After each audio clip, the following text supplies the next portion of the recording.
Hi friends, welcome to Sikdar's academy. Sikdar's একাডেমিতে সবাইকে স্বাগত।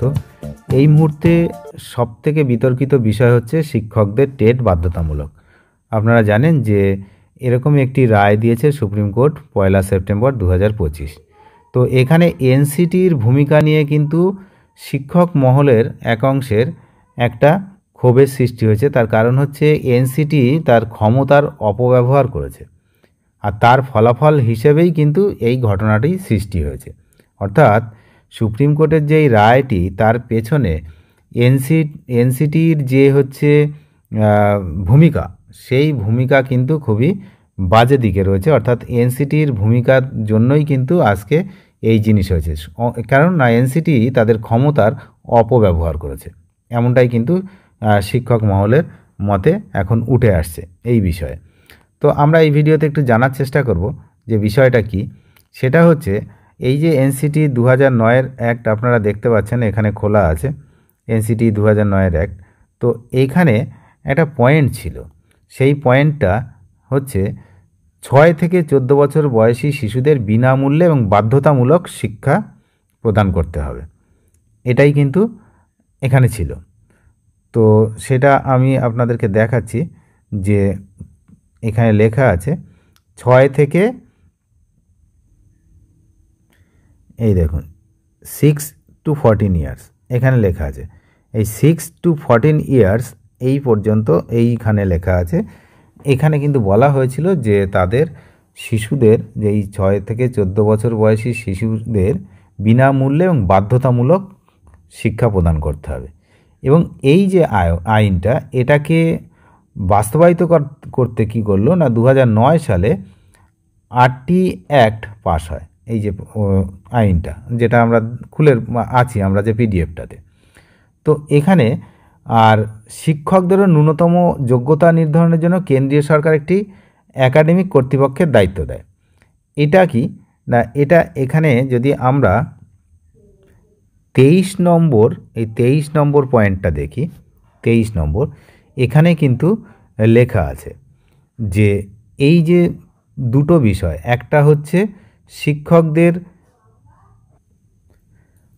পাঠ্যক্রম তৈরি করা এবং শিক্ষকদের যোগ্যতা নির্ধারণ। এই জন্য প্রাথমিক শিক্ষার জন্য পাঠ্যক্রম এবং মূল্যায়ন পদ্ধতি নির্ধারণ করা, আর হচ্ছে শিক্ষকদের যোগ্যতা নির্ধারণ, শিক্ষক হিসাবে নিয়োগের জন্য ন্যূনতম যোগ্যতা নির্ধারণ। এখানে লেখা আছে মিনিমাম কোয়ালিফিকেশান আর হচ্ছে একাডেমিক অথরিটি। তো এই বিষয়টা যেমন রয়েছে, একই সঙ্গে আরও একটি জায়গা রয়েছে, আর একটা পয়েন্ট আমরা দেখব। এই যে 29 নম্বর পয়েন্টটা আমরা দেখব, এখানে রয়েছে কারিকুলাম অ্যান্ড ইভ্যালুয়েশন প্রসিডিওর। এই হচ্ছে মূল্যায়নের যে বিষয়টা, যে curriculum and the evaluation procedure for elementary education shall be laid down by the academic authority to specified by the appropriate government by notification। তো এই বিষয়টা কিন্তু এখানে লেখা ছিল। এখন অভিযোগটা কি? অভিযোগ যেটা, সেটা হচ্ছে এনসিটি তার ক্ষমতার অপব্যবহার করে এমন কিছু নিয়ম তৈরি করেছে যা পূর্ববর্তী শিক্ষকদের ক্ষেত্রে প্রযোজ্য হয়ে যায়, যা আইনত সঠিক নয়। এর ফলেই বিষয়টি সুপ্রিম কোর্ট পর্যন্ত গড়ায় এবং শেষ পর্যন্ত সব শিক্ষকদের টেট পাস করার জন্য রায় দেওয়া হয়েছে।